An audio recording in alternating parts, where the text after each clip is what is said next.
It's looking more and more likely that Hurricane Florence will be a dangerous situation for North Carolina later this week and perhaps parts of Virginia late this week and into next weekend.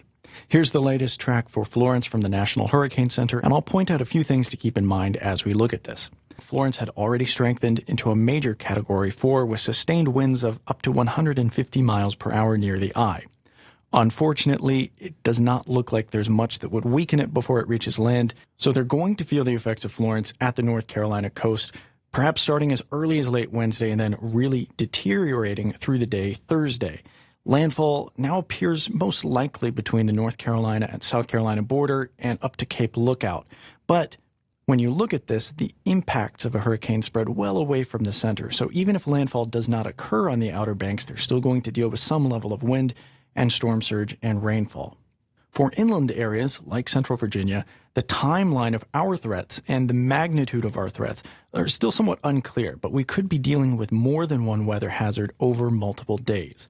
Note in the track how the position of the storm essentially slows down and then stalls somewhere over North Carolina or Virginia after landfall.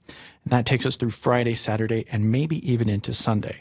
That multi-day rainfall could add up to several inches across a wide area with locally much higher amounts beneath any stationary rain bands. So there's a potential for flash flooding along with a river flooding situation.